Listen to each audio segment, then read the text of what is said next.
setelah terjadi ini keganasan Belanda, dieksekusi ya. Kemudian dikumpulkan dan dibawa masyarakat rampasannya. Masyarakat dibawa semua ditangkap. Disuruh berjalan kaki sampai ke Bandar Dalam ya. Di Bandar Dalam, di negeri Bandar Dalam terjadi juga keganasan lagi.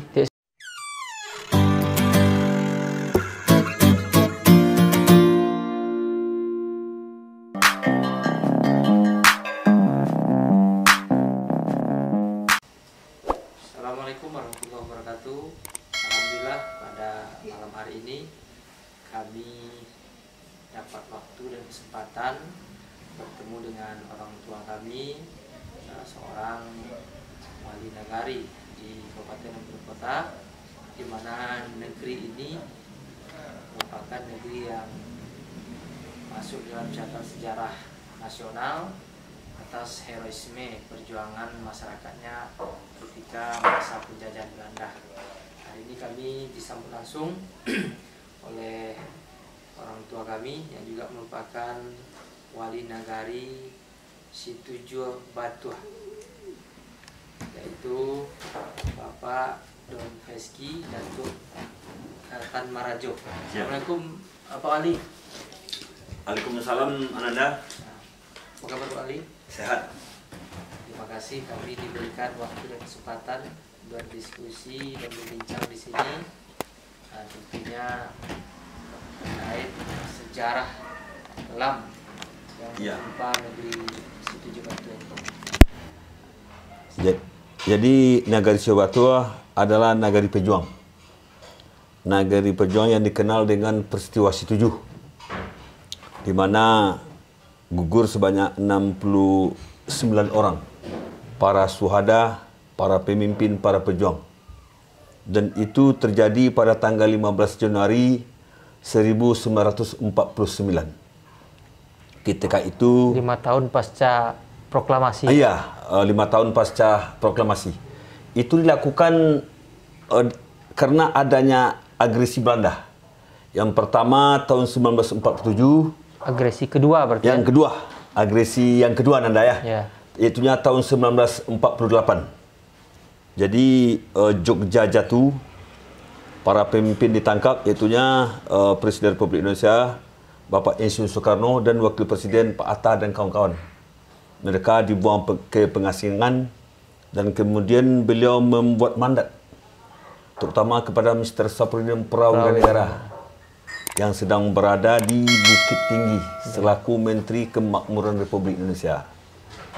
Kemudian Bapak Presiden membuat mandat juga ke luar negeri, yaitunya kepada Bapak Maramis, Palar dan Sudarsono. A.A. Maramis ya? Ya, A.A. Maramis. Dan ketika Jogja jatuh, mandat diterima oleh Bapak Mr. Saprodin Prawira Negara, dan itu tepatnya tanggal 19 Desember. Sore harinya beliau mengadakan rapat kilat khusus, tetapi disitulah cikal bakal lahirnya pemerintahan PDRI Republik Indonesia atau PDRI. Tetapi pada malam harinya, karena merasa tidak aman ya, beliau terus menuju Kabupaten Lembah Kota. Bergerak dari Bukit Tinggi? Dari Bukit Tinggi ke Kabupaten Lembah Kota. Dari situ beliau terus ke Halaban. Tanggal 22 Desember dideklarasikanlah pemerintahan Darurat Republik Indonesia. Yang ketuanya atau presidennya adalah Bapak Mr. Saprodin Prawira Negara. Yang semestinya dalam lembaran sejarah Indonesia ini masuk sebagai salah satu presiden Indonesia. Iya, benar.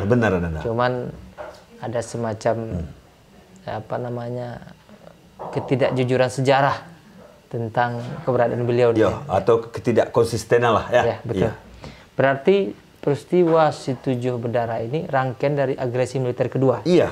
Nah, setelah dideklarasikan ada kabinetnya, kebetulan yang jadi panglima angkatan bersenjatanya adalah Bapak Jenderal Sudirman.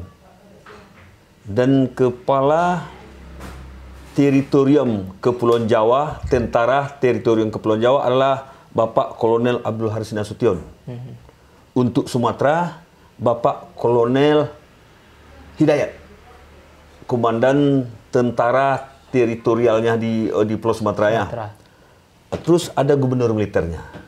Ada gubernur militer Sumatera Aceh, Sumatera Utara, Karo, Sumatera Barat, ada gubernur militer Riau, ada gubernur militer Sumatera Selatan. Terus ada di Sumatera Barat ada gubernur militernya adalah Mr. Muhammad Rashid. Mr. Muhammad Rashid dan ada bupati militernya. Ada bupati militer Kabupaten Bulu Kota, Agam, Kerinci, Solo, Saulun Tosi-Junjung dan lain-lainnya itu. Nah, persisnya rangkaian kejadian SIP-7 berdarah ini seperti apa, Pak Wali? Beginilah ya Ananda ya. Kebetulan sewaktu dideklarasikan tanggal 22 Desember ya. Itu tahun yang tahun sama? 19 yang sama. 50 ya? Ini namanya kan darurat, Ya. serba darurat ya. Jadi Gubernur Militer Mr. Muhammad Rashid menuju ke Koto Tinggi. Di situ kedudukan beliau ya, selaku Gubernur Militer Sumatera Barat. Kalau Bapak Mr. Supridon Prawinegara selaku presidennya atau ketua PDRI terus ke Bangkinang. Ya, ya. Di Bangkinang itu kan terjadi juga. Betul. Penyerangan ya oleh Belanda. Ada gedung yang jadi sejarah juga. Ada ya Nanda ya, ada. Habis itu beliau kena teriaman terus ke Teratak Bulu ya. Terus ke Teratak Bulu dan terus ke ini ke apa namanya? Ke Batu Lipek Kain, terus ke Kiliran Jauh, terus ke ini ke Gunung Medan ya. Terus ke Pulau Punjung, Abe Sangir dan kemudian beliau sampai di ini di bidar alam dan Sumber Kudus. Jadi pemerintahnya mobil ya berpindah-pindah. Menghindari kejaran dari para agresor ini dari tentara Belanda. Dan Mr. Muhammad Rashid mengendalikan pemerintahan militer Sumatera Barat berada di Koto Tinggi. Kebetulan tanggal 10 Januari diadakanlah rapat ya mengatur strategi, rapat koordinasi ya diadakan di Koto Tinggi ya. Ketika itu masuk Kecamatan Suliki Gunung Emas. Sekarang nama kecamatannya Kecamatan Gunung Emas ya. Satu penghasil jeruk. Jeruk. Jeruknya dari Kuok. Iya. Jesiko. Jadi Ananda, kebetulan waktu terjadi rapat itu diketahui oleh Belanda. Masuklah pasukan Belanda melalui tank-tanknya ya dan pesawat capung. Waktu itu sehingga terjadi keganasan. Tepatnya di Jembatan Titi ya. Itu gugur di Pandam Gadang ya. Itu di Koto Tinggi ya? Wilayah Koto Tinggi gugurlah para petani ya. Ya sama juga nilainya dengan pejuang ya. Jadi saat itu posisi markas Belanda di mana di Sumatera Barat ini? Ya, posisi di Payakumbuh lah. Payakumbuh ya. Jadi dari Payakumbuh udah dikuasai ya. Dia masuk menelusup terus ke Suliki, terus Koto Tinggi. Dan ketika itu rapat gagal ya. Gagal, kemudian sepeninggal Belanda, Bapak Mr. Muhammad Rashid mengadakan rapat lagi. Dan memutuskan merencanakan akan memindahkan rapat ke Barogunong. Awalnya ke Barogunong. Barogunong ini sekarang Kecamatan Bukit Barisan, dulu Kecamatan Suliki Gunung Emas juga. Karena kondisinya aksesnya sangat jauh, maka ditetapkanlah rapat itu memutuskan rapat dipindahkan ke Payakumbuh Selatan. Tempatnya di rumah Widana Militer Payakumbuh Selatan, itunya Mayor Makinuddin HS. Posisinya di mana tuh, Pak? Di Nagari Jawa Tua, di Lurah Kincia. Ini dulu Payakumbuh Selatan. Payakumbuh Selatan. Sebut dulu ya. Ya. Jadi ketika itu yang menjadi bupati militernya adalah Bapak Arsun Sultan Alamsah ya. Dan dari situ disepakati rapat tanggal 14 Januari lah ya. Jadi setelah tanggal 10 gagal, tanggal 12 seyogianya yang akan datang ke memimpin rapat itu adalah Mr. Muhammad Rashid selaku Gubernur Militer Sumatera Barat. Tetapi karena ada halangan, mungkin ada tamu kedatangan dari pusat ya. Diwakilkanlah kepada Ketua Markas Pertahanan Rakyat Daerah, iaitu Bapak Ketut Sulaiman. Beliau juga staf daripada Gubernur Militer ya. Beliau berangkat dengan dengan berjalan kaki ya. Jadi nilai perjuangan itu memang sangat tinggi ya. berjalan kaki sampai di Kota Kacik. Mereka mampir dulu ke rumah Sekda Kabupaten Bota, iaitunya Anwar ZA. Ya. Dari situ berkumpul tanggal 12, tanggal 13 mereka berangkat meneruskan ke Akabeluru, ya, Kecamatan Akabeluru, ke Batu Ampar. Yeah. Terus ke Samamunyi, ke Kubang, sampailah di Batu Ampar. Mereka itu juga berjalan kaki, ya. Sesampai di Batu Ampar, mereka disambut oleh masyarakat dan mempertanyakan, mengadakan diskusi, ya, duduk bersama bermusyawarah. Bagaimana perjuangan kita untuk melawan agresi Belanda ini. Setelah sampai di situ, beliau tanggal 13, tanggal 14 siang, beliau melanjutkan perjalanan ke Negari Sejuk Batu, ya. Dari Batu Ampar melintas jalan raya, ya, antara Raya Payakumbuh dan Bukit Tinggi, ya, Ananda, ya. Di mana persisnya pelintasan mereka? Pelintas itu sekarang tuh di apa namanya? Di Batu Ampar. Akabeluru. Ya, di Akabeluru terus ke bawah, ya. Itu kan artinya penyeberangan maut. Ya. Karena lintasan yang sangat berbahaya. Beliau secara bergantian menyeberang, ya. Akhirnya sampailah di agresi militer, ya. Ya, sampailah di tempat tujuan kira-kira jam inilah, jam sebelum habis maghrib lah, ya. Sampai di Lurah Kincir. Mereka di situ disambut oleh Bapak Widana Militer Pekumsatan, iaitu Bapak Makinuddin HS Mayor, ya, dan kawan-kawan. Jadi yang hadir ketika itu adalah Bapak Arisun Sultan Alamsah, Mayor Talib, ya, para pimpin PDRI. Yeah. Rapat itu disepakati dan diketahui, disetujui oleh oleh Mr. Safruddin Prawira Negara. Hubungannya masih ada melalui sender, ya, melalui sender. Komunikasi tetap ada, ya. Terus diketahui juga oleh Panglima Jenderal Sudirman, ya, dan Komandan Teritorial. Semuanya mengetahui rapat diadakan, rapat koordinasi untuk mempertahankan, mengatur strategi bagaimana kita, ya, untuk mengadakan perjuangan melawan agresi Belanda ini, sehingga ditetapkanlah di Negeri Sejuk Batu.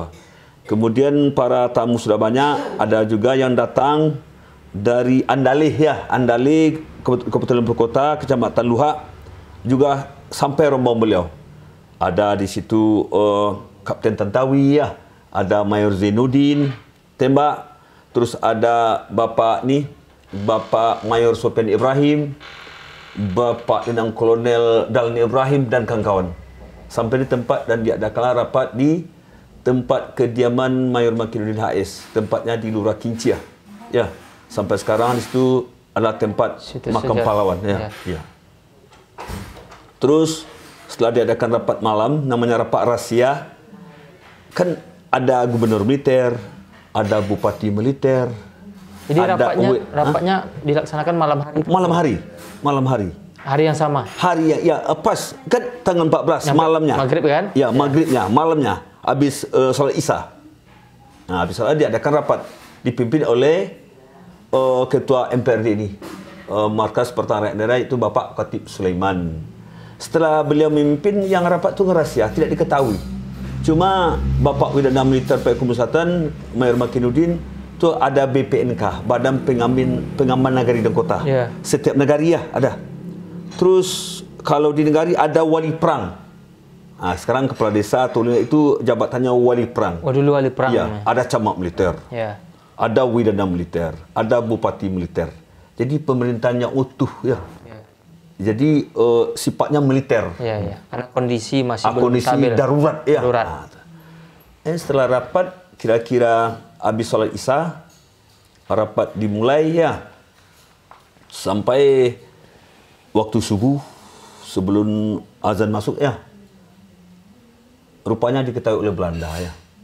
Jadi Belanda masuk dari situ, dari ada yang dari tentara dari Perang Panjang terus Bukit Tinggi, ya. Sampai merayap. Dia di daerah Piladang, terus menyeberang Batang Agam, ya. Padahal jalan itu udah diputus. Oleh para pejuang kita. Ya. Udah diputus. Untuk menghindari. Tapi mereka lewat Batang Agam, menyeberang sampai di Tamara, dan itu Lurah Kincir sudah dikepung, ya. Sudah dikepung, waktu rapat terjadilah tembak-menembak dan gugurlah beberapa pejuang, itunya sebanyak 9 orang. Salah satunya adalah Bapak Khatib Sulaiman, ya. Gugur sebagai pejuang dan para syuhada, ya. terus Bapak Letnan Kolonel Munir Latif, Letnan Kolonel Ariso Sultan Alamsa, Kapten Tantawi, ya, dan sebanyak 9 Pak Samsul Bakri, Mayor Zainuddin Tembak. Dan yang hidup juga masih ada ketika itu yang bisa menyelamatkan diri, ya. Antaranya Bapak Mayor Talib yang kemudian menjadi duta besar di Malaysia, ya. Bapak Sofian Ibrahim masih hidup, kemudian Bapak Dahlan Ibrahim, ya, Bapak Kamarudin, Datuk Mahudum, ya. Jadi pelaku sejarah itu masih ada yang hidup? Masih ada yang hidup, banyak yang hidup. Yang gugur 9 orang. Kemudian setelah gugur 9 orang telah terjadi gugur 9 orang, terjadi perlawanan, ya. Ini prosesnya itu kan bukan prosesnya sangat panjang, ya. Oh, bukan serta-merta langsung? Ya, serta itu ada perlawanan. Ada perlawanan, ya? Ada perlawanan lah. Ya, nama itu kan pakai senjata juga, Pak Sulaiman. Jadi hasil rapat itu memutuskan 4 keputusan. Oh, sudah ada keputusan? Ada keputusan. Belum penyerangan itu masih dipegang. Masih dipegang seperti kata ahli sejarah dari UMP, ya. Dari Yunan tuh. Keputusan itu masih ada hasilnya. Disimpan oleh Pak Sulaiman untuk menyelamatkan, ya. Tapi dia gugur kan. Itu kemudian diambil oleh Belanda, ya. Mungkin dibakar, ya. Jadi artinya memutuskan yang pertama, ya. Yang pertama kita harus merebut salah satu kota. Ya, salah satu kota menandakan ke dunia luar. Ya, bahwa Indonesia masih ada. Ya. Yang kedua, memperkuat koordinasi antara gubernur militer, bupati militer, pamong praja, sipil, ya, dan masyarakat, BPNK, ya, Badan Pengaman Kecamatan, memperkuat koordinasi. Ya. Yang ketiga, mengadakan gerilya. Yang keempat, menanamkan rasa benci kepada Belanda, ya. Menanamkan rasa benci, ya. Itu ada keputusan 4. 4 keputusan. 4 keputusannya.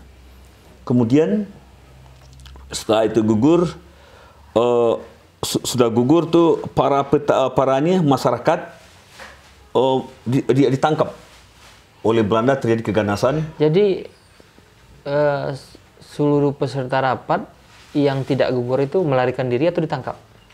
Ada yang menyelamatkan diri, seperti Pak Mayor Talib, dibawa oleh masyarakat, dirawat di rumah masyarakat. Yeah. Pak Sofian Ibrahim, waktu semalam itu kejadian mereka tidur di Tungkar. Bukan di Negeri Batu, ya. Ada Negeri Tungkar, di rumah Pak Camat ini, Camat Pak Camat, ya. Ya, itu yang di Tungkar, antara Sibatu dengan Tungkar, ya. Mereka itu tidur. Sebagian ada tidur sana, sebagian pulang kembali. Berarti ada juga yang ditangkap, ya? Yang ditangkap bukan itu. Yang ditangkap masyarakat. Para BPNK dan masyarakat. Oh, gitu.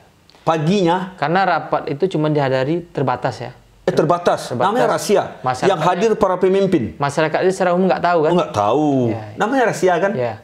Rapat itu sangat rahasia. Rapat strategis mengatur bagaimana mempertahankan dengan Kesatuan Republik Indonesia. Rapat besar, ya, eksistensinya. Itulah yang diadakan baru rapat. Di Ketua Tinggi kan gagal, ya. Di sini rapatnya. Akhirnya setelah estafet disetujui lah. Disetujui. Berhasil rapat. Ya. Keputusan sudah ada 4, kemudian gugur para pemimpin kita. Setelah keguguran, ada masyarakat ditangkap. Ada namanya Burhan Datua Rajo Pengulu, dibawa ke atas sampai di pusat negari. Sekarang ada Tugu, ya. Itu dulu pohon beringin besar, ya. Ada balai adat, atapnya itu masih bergonjong. Ya, bergonjong, ya. Ketika itu dikumpulkan para BPNK, Badan Pengaman Negeri dan Kota. Oleh Belanda? Oleh Belanda. Disuruh berbaris. Kalau barisnya bagus, tu dieksekusi, ditembak tu, ya. Ditembak. Gugur. Badan Pengaman Negeri dan Kota. Dieksekusi pada pagi harinya? Iya, pada pagi harinya. Ya, berarti lanjutan dari penyerangan itu. Lanjutan setelah terjadi perlawanan, kemudian terjadi keganasan. Ya. Terhadap masyarakat sipil, ya. Setelah gugur itu, kemudian di Sekretariat Batu ada namanya di Joron Tepi Daratan, di Sawalawe, di Pinago, di Tungkar Gadang, ya. Itu nama-nama lokasinya. Di situ juga terjadi keganasan kepada petani. Dibunuh oleh Belanda, ya. Kemudian pelampiasan kegagalan mereka, ya. Gagalnya ini. Kemudian setelah terjadi keganasan Belanda, dieksekusi, ya. Kemudian dikumpulkan dan dibawa masyarakat rampasannya. Masyarakat dibawa semua ditangkap. Disuruh berjalan kaki sampai ke Bandar Dalam ya. Di Bandar Dalam, di negeri Bandar Dalam terjadi juga keganasan lagi. Dieksekusi lagi? Ya, dieksekusi. Mungkin bersuara di jalan atau di mana, gugur juga ya. Lanjut, ketika terjadi penghadangan di Limau Kapi namanya, antara Perumnas dan Pajak Tendek ya, itu terjadi penghadangan oleh salah satu kompi ya. Sehingga tawanan tadi lepas. Ya, ya. Kembali rencana mau dibawa ke Payakumbuh. Ke Payakumbuh. Ya. Terjadi ya, tentera Belanda juga banyak yang gugur ya. Banyak gugur ke para pejuang. Sehingga para pejuang kita waktu itu gugur sebanyak 69 orang. Itu kompi ini pasukan Banteng ya? Enggak ya? Belum ya? Belum. Pasukan ini Singaharau. Singaharau. Yang menghadang ya. Ya. Ya, yang menghadangnya. Belanda gugur dan gugur juga di situ sebanyak 13 orang ya. Dimakamkan di Situju Gadang. Terjadi terus perlawanannya. Jadi kalau di Bandar Dalam gugur sebanyak 8 orang. Di Siu Batu yang paling banyak. Di Siu Batu ya. Dimakamkan di rumah-rumah ya. Jadi jumlah total gugur semua 69 orang. Tapi yang gugur di tempat rapat 9 orang. Ya. Cuman rentetannya ada 69 orang. Jadi artinya apa? Kita ambil hikmahnya ya, peristiwa 7 adalah peristiwa besar yang memberi kontribusi kepada negara Kesatuan Republik Indonesia. Artinya negara perlu menggali lagi. Perlu menggali. Keberadaan eksistensi Situju Batuan bagian dari sejarah kemerdekaan Indonesia. Sekarang bagaimana mentransformasi? Ini permasalahannya Nanda ya. Sebelumnya nih Pak Ali, ini ada yang menarik ini. Tentu sebegitu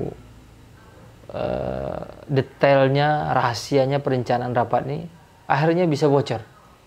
Tentu pihak Belanda juga punya spionase atau intelijen. Terus,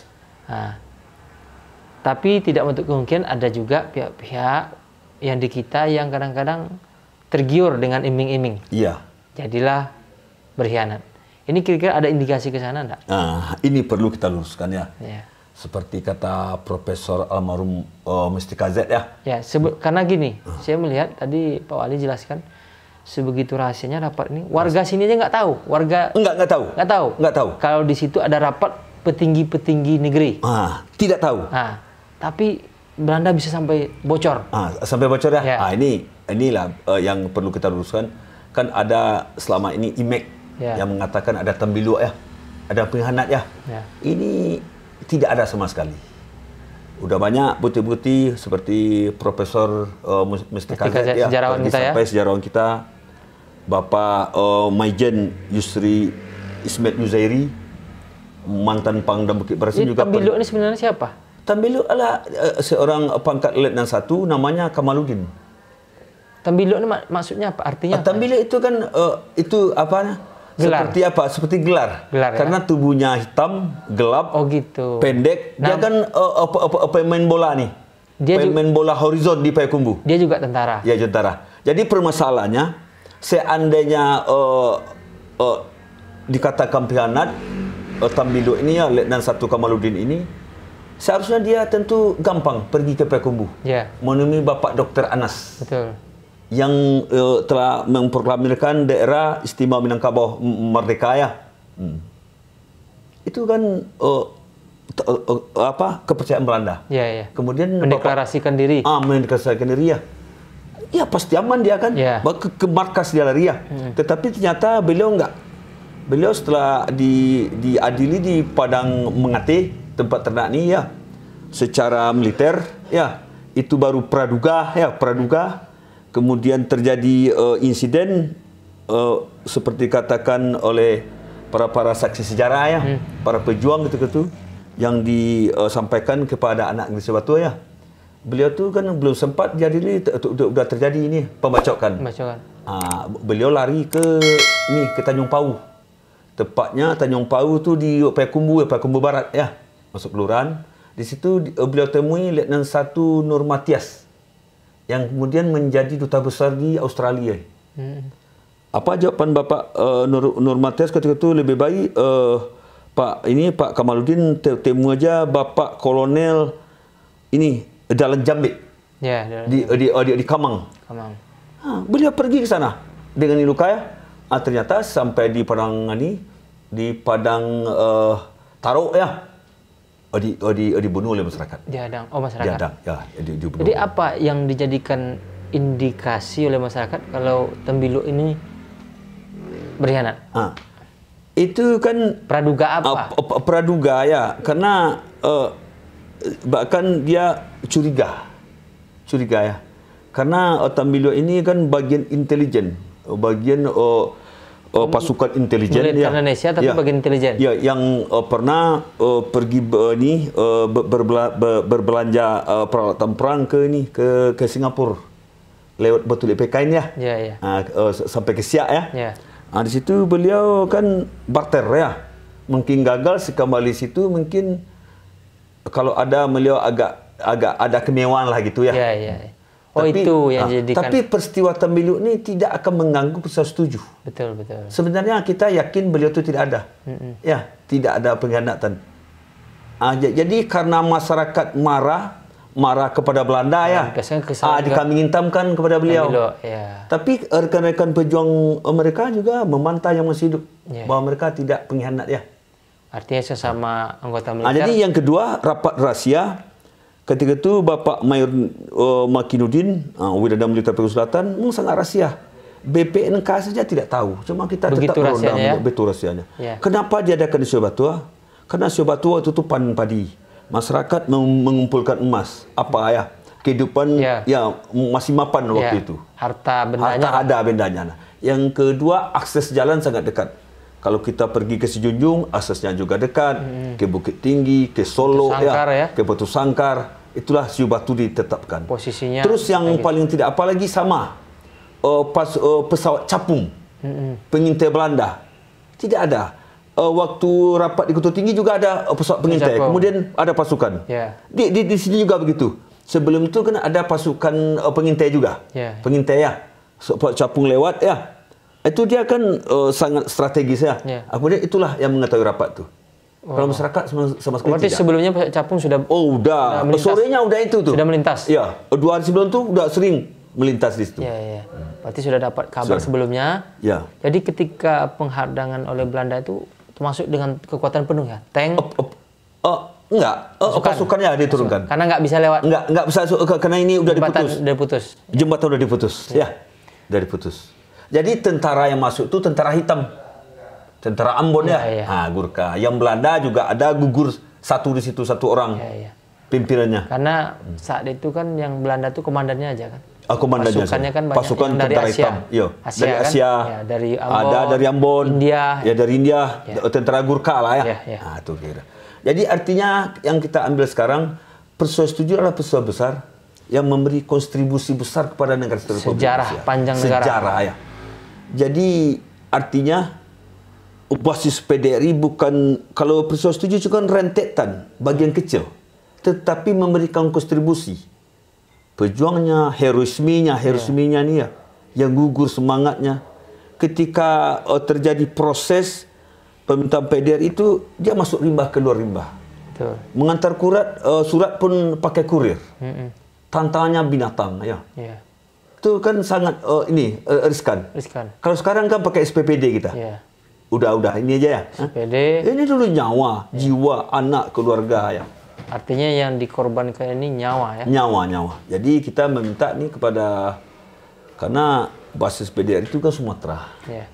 Kan udah jelas tuh. Ada gubernur militernya, bupati militernya. Jadi harapan Pak Wali apa kepada pemerintah terhadap perhatian terhadap peristiwa ini? Ya, jadikan peristiwa 7 menjadi peristiwa nasional. Karena memang sudah peristiwa nasional. Jadi di makam tuh dilihat tuh pahlawan tanah air dibikin ya, yang gugur ya. Jadi sampai saat ini ada nggak semacam seminar lokakarya terkait kejadian 7 ini? Sudah dilaksanakan nggak? 5 tahun ke belakang ada dulu. Jadi, tapi sekarang udah beberapa tahun tidak ada lagi. Tapi peringatannya, ini luar biasa. Setiap tanggal 15 Januari, masyarakat tumpah ruah keluar. Tanpa komandan ya. Udah, 15 Januari kita peringatan.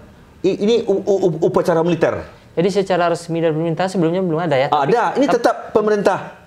Bukan yang melaksanakan. Bukan kesadaran masyarakat. Yang untuk upacara itu kan militer. Difasilitasi oleh Pemda Kabupaten. Jadi seharusnya keinginan kita ya, keinginan masyarakat, kebetulan kita wali dari Syobatua ya. itunya peristiwa 7 ini kan ada 5 negara ya. Ya. Ada Wali Perang Sugadang, Ladang Lawe, Tungkar, Bandar Dalam. Ya. Kita kan ada 5 negara. Jadi keinginan kita tuh yang ini menjadi tanggung jawab provinsi. Ya. Ya. Karena gubernur militer itu adalah Provinsi Sumatera Barat. Ya. Apalagi pelaku sejarah di rapat itu seperti almarhum Khatib Sulaiman. Khatib Sulaiman. Dia hadir di sini kan? Dia hadir. Gugur di sini. Gugur di sini. Semestinya ini juga jadi perhatian. Jadi perhatian. Jadi yang pertama Bapak Khatib Sulaiman dijadikan sebagai pahlawan nasional. Prosesnya udah ada investigasi, turun ke lapangan itu udah memenuhi syarat. Tetapi kan menunggu giliran lagi. Yeah. Nah, jadi yang kedua ini kita mengharapkan mentransformasi ke generasi muda. Ya. Bagaimana ini dijadikan setiap tanggal 15 Januari, tanggalnya itu merah ya. Tapi seandainya belum secara nasional, cukuplah secara Sumatera Barat saja. Atau secara kabupaten. Tidak 50 kota. Ya. Paling tidak 50 kota. Khususan ya, perda. Perda. Bisa dibuat perda. Tapi ironisnya sampai sekarang belum ada satupun perda. Ya. Jadi Pak Wali, apa harapan dari Pak Wali selaku Wali Nagari Situju Batuah, daerah yang menjadi sejarah peristiwa besar ini? Ya, yang pertama, peristiwa 7 ini kita jadikan menjadi peristiwa nasional. Yang kedua, Bapak Khatib Sulaiman dan kawan-kawan juga dijadikan menjadi pahlawan nasional. Yang ketiga, bagaimana kita mentransformasi kepada generasi muda nilai-nilai heroisme, nilai perjuangannya. Karena Situju Batuah ini kan nagari pejuang. Jadi bagaimana kita menularkan kepada pelajar ya. Karena pada saat ini pelajar sudah banyak yang tidak tahu tentang sejarah. Karena tanpa ada PDRI ini, tanpa ada peristiwa 7 dan daerah lain, belum tentu negara kesatuan Republik ini Indonesia akan utuh seperti sekarang ini. Yang kedua, bagaimana Pemda di Sumatera Barat ini, khususnya Bapak Gubernur ya, bersama anggota DPRD-nya, Bupati 50 Kota bersama DPRD-nya, mengeluarkan peraturan daerah tentang keberadaan PDRI dan peristiwa 7 ya, dan rangkaiannya. Cuma sangat istimewa adalah mantan Bapak Bupati 50 Kota, Bapak Dr. Ali Sumerajo, beliau berani mengeluarkan peraturan gubernur. Peraturan Bupati. Peraturan Bupati.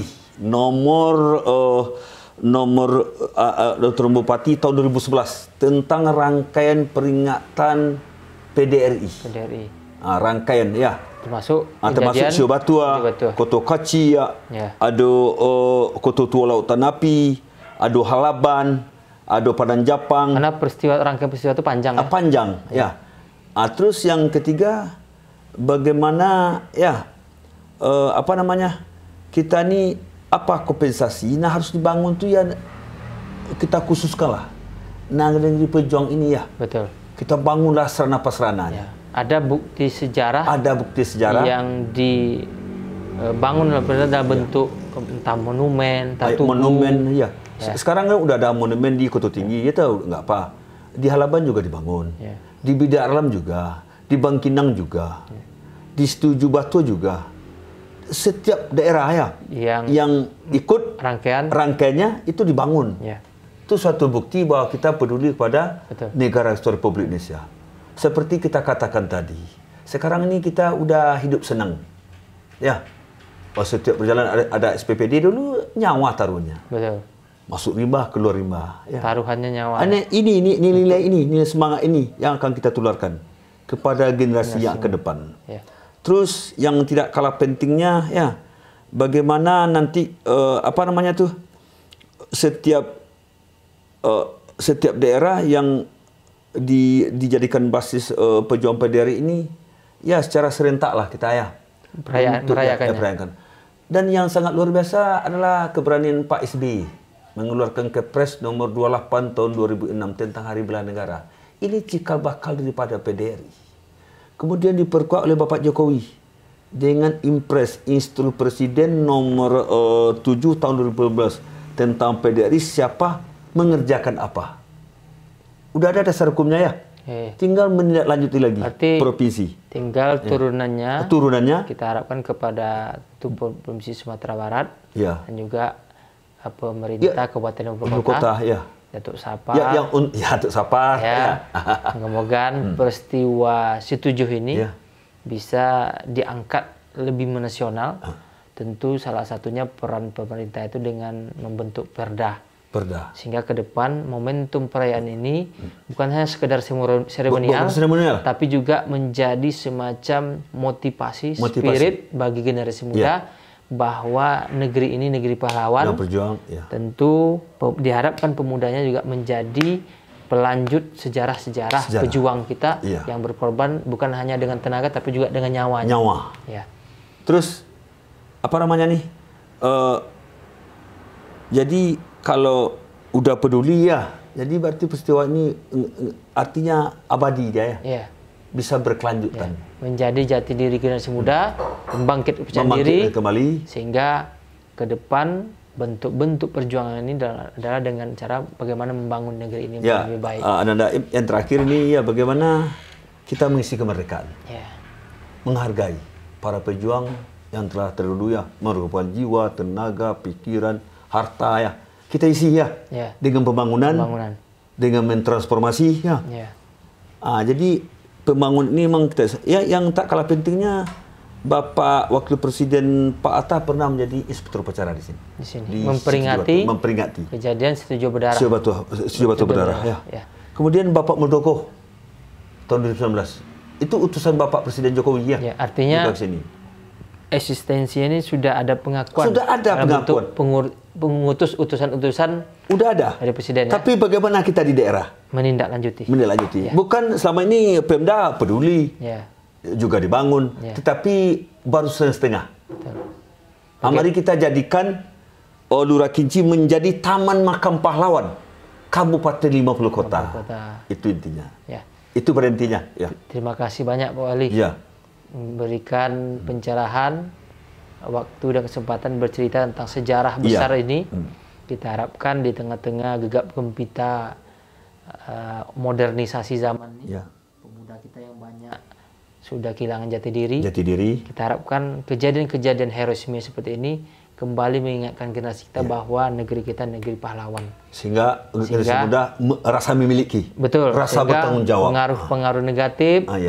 Generasi muda ini narkoba dan sebagainya bisa terhindar karena munculnya kepercayaan diri bahwa ternyata negeri ini melahirkan pahlawan dan sejarah-sejarah dan bahkan ini memunculkan nilai-nilai kejujuran, nilai tanggung jawab, rasa peduli kepada negara kesatuan Republik Indonesia. Baik, terima kasih banyak Pak Wali. Sama. Apa yang disampaikan semoga menjadi referensi dan tentunya tontonan menarik buat masyarakat, khususnya generasi muda, bagaimana nilai-nilai perjuangan ini bisa kita transformasi dalam bentuk pembangunan bangsa ini menjadi lebih baik ke depannya. Demikian diskusi kami dengan Bapak Wali Nagari Situjo Batur, Bapak Don Peski Datuk Tamarajo. Moga-moga pertemuan ini dan diskusi ini bermanfaat. Jangan lupa like, comment, and subscribe. Kami akhiri. Assalamualaikum warahmatullahi wabarakatuh. Terima kasih. Terima kasih, Pak.